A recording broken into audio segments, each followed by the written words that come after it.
Ang hapon, ayan nandito tayo sa labas ng bahay namin. Ngayon po ay 2:30 na po ng hapon at ngayon po ay Martes.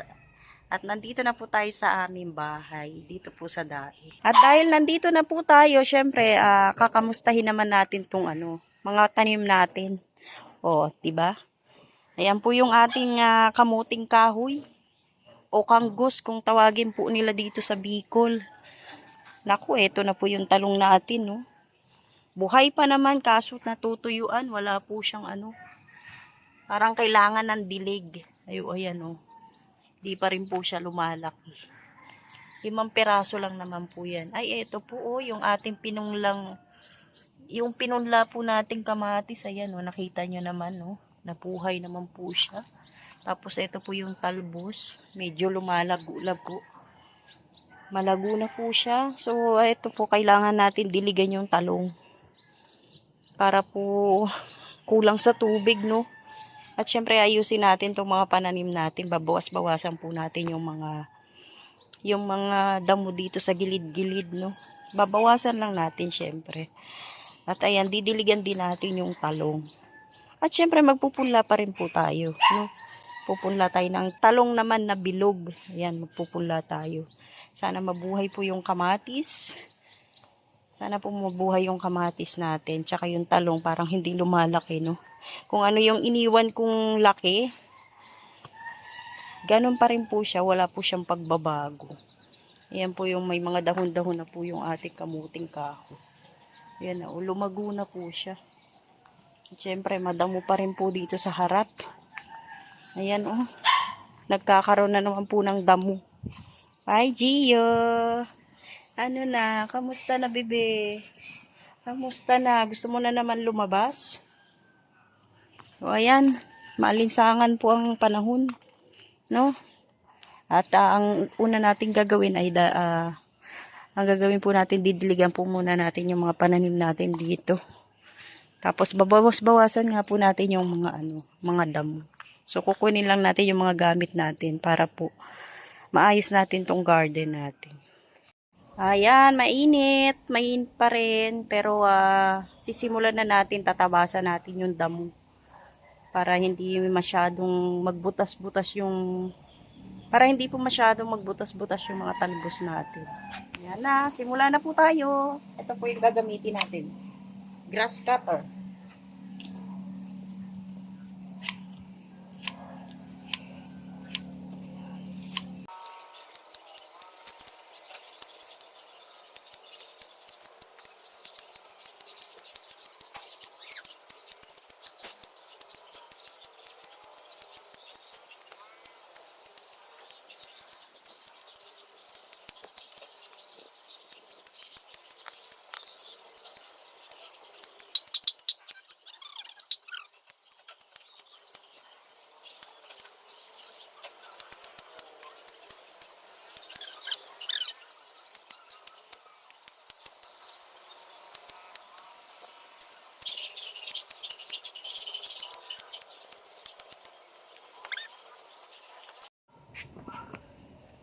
Naku, yun na naman pusa natin, oh.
Ayan po, oh, dinamihan natin yung ano, yung talbos, dinagdagan natin. Ayan na, oh. Kapag tanim na tayo dito. Tapos ito, hindi natin naasarol yan kasi nga andyan yung kamatis, no, yung pula nating kamatis. So ito po, didiligan natin mamaya-maya. Ayusin lang po natin yung plat. Tapos mamaya magpupula rin tayo ng ano, ng talong. Yung talong na to, bilog po yun. Bilog po ito, pero ito pahaba po yan. Subukan ko po kung mabubuhay po yung ano, yung talong na ipupula ko. Ito hindi na lumaki. Kung ano yung iniwan ko, ganun pa rin siya. Oh.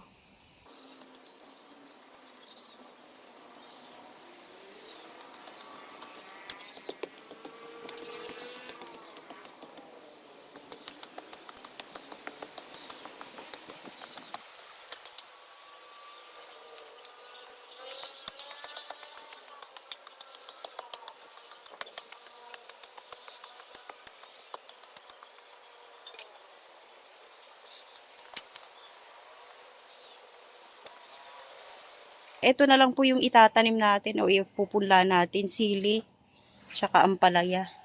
So, gagawin po natin ulit yung ano, magdadagdag tayo ng plat.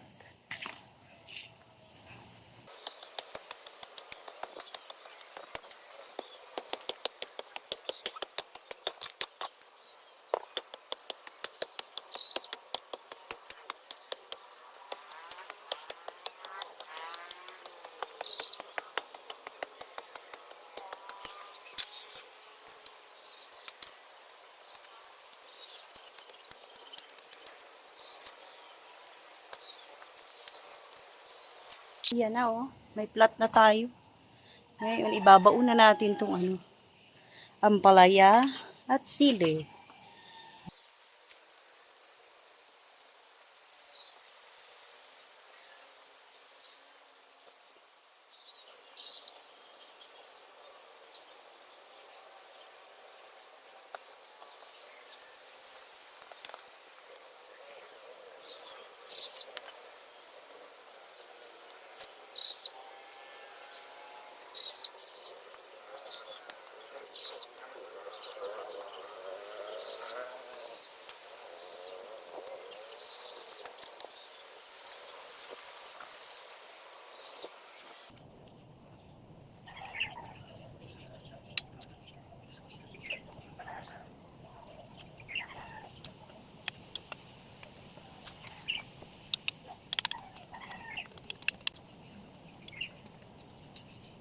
Yan po, naipunla na po natin yung ano, yung ampalaya tsaka yung sili. Ngayon, didiligan naman natin yung mga tanim natin para naman mabuhay, no?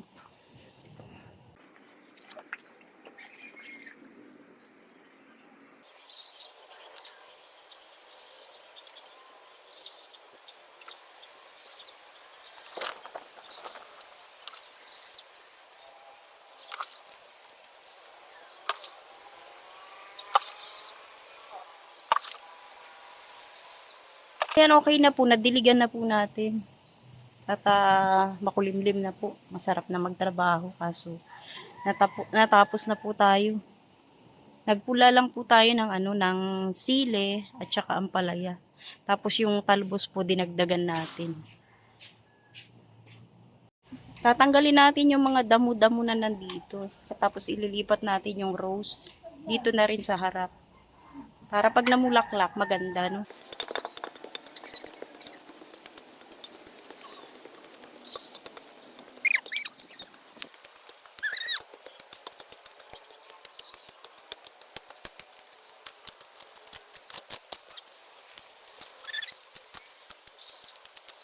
Nandito tayo sa likod. Ayan yung sili ko. Oh. Nagpalit na po siya ng dahon. Ngayon, ito po yung rose. Gugupitan po natin yung rose. Ayan, humaba na. Oh. Gugupitan natin para po itanim dun sa isang paso. Ayan.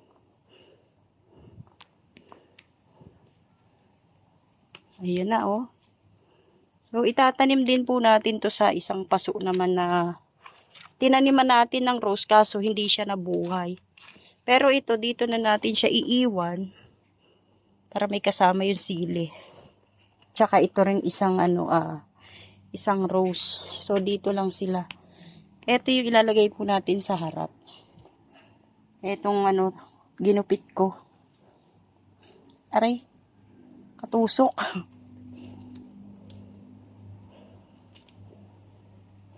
Tapos ito, meron tayong ampalaya dito. Ewan ko lang kung mabubuhay. O, ayan yung talong. Buhay pa rin.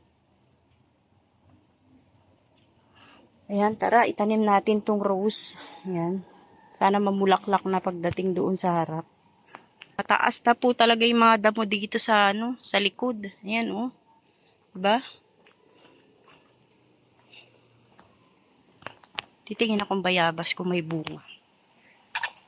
Uy, meron. Ayan, oh. Oh, diba? May bunga siya, oh. Oh. Kaso hilaw pa. Bubunutin na natin to. Patay na to, diba?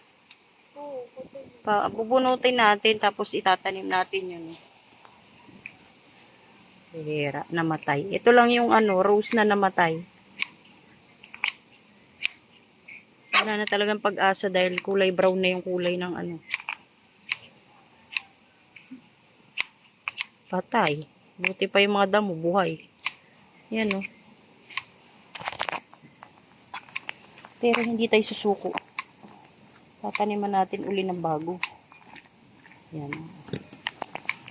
Yan na, itatanim na natin. Sana mabuhay na to. Ano?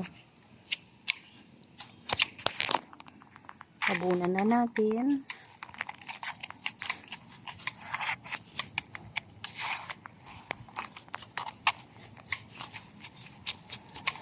Mabubuhay na kaya to. Yan na, nakaisa na tayo. Ito na natin to ilalagay, yung rose na yan na itanim na natin. Sana mabuhay. Yung carnation natin namatay. Wala nang pag-asa to. Oh. Nung nakaraan, maano pa, madahon. Ngayon, wala na eh. Oh, ayan na, yung rose natin. Diyan natin ilalagay para mabuhay. At nadiligan na natin yung ating talong. Yung pula natin, nadiligan na natin. Saka yung bagong tanim na talbos. Nadiligan na rin natin. O, diba? Abangan natin kung tutubo yung mga ano ko. Mga pinunla. Pero yung kamatis na buhay na. Yan na, oh. O, diba? Dadami to. Palalaguin natin yung talbos natin. Gusto ko ng ano, yung malunggay. Ay, nawala na yung malunggay dun. Gusto ko magtanim ng malunggay. Dito. Wala na eh. Ayan na po, tapos na tayo mag-garden. Ano lang tayo, nag-asa-asaro lang tayo dyan. At nagpunla. O, diba? May mga abangan tayo kung mabubuhay ba yung ating tinanim. Itong talong parang tagilid eh. Mukhang mamamatay na rin to. Hindi siya lumalaki. Yung rose di ko nadidiliga. Diba? Nandito kami sa labas. Yung pusa, oh. Pusa, oh. Nakaabang lang, oh. Lo. Abijel, ano man gagawa mo dyan? Hangin, oh. Sobrang hangin. Mulong na rin si Pure Health. Kararating lang. Ayan yung anak ko, yung aso, yung pusa. Si Gio nawawala.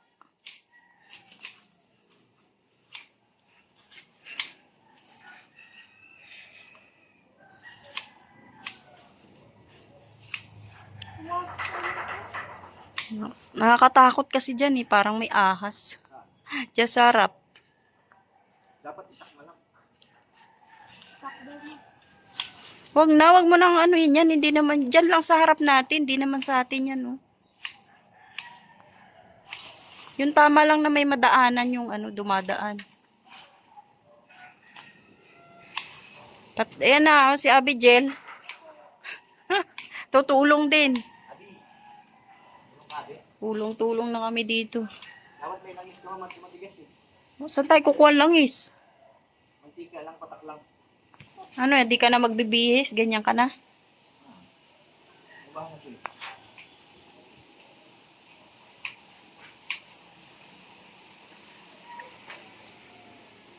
Nalambot na.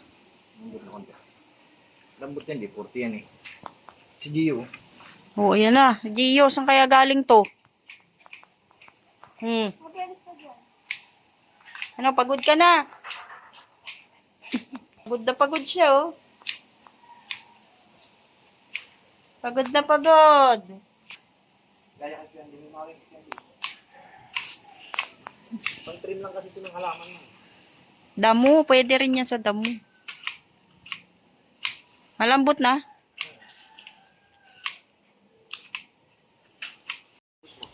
O, ayan na. Nabawasan yung mga damo natin dito sa harap. Hindi natin pwede galawin yung nandyan kasi may iba may-ari niya. Makataas. Ikaw. Diyan naman siya, oh. Parang nabitin pa siya dito sa harap, pa.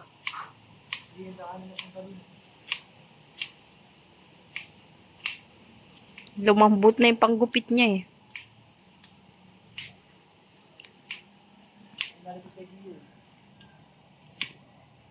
But na siya dun, eh. Oh.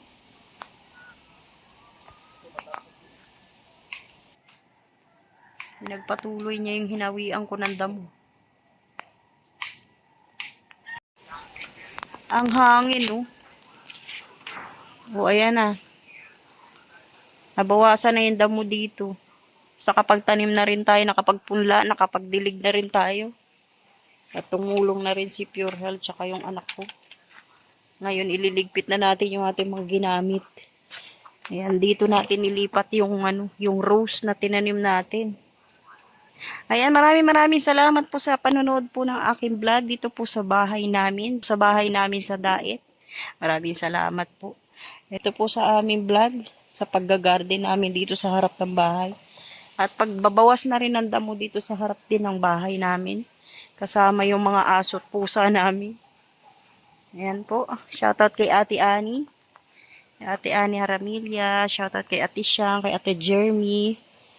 Ate Jermelina Dubot. Kay Ate Lita ng USA. Shoutout din. Kay Mr. PH, kay Ma'am Jasmine, shoutout. Kay Ate Rebecca, shoutout din. At sa inyo po sa lahat ng manunood, sa Kalinga viewers and supporters, maraming salamat po. God bless po, mabuhay!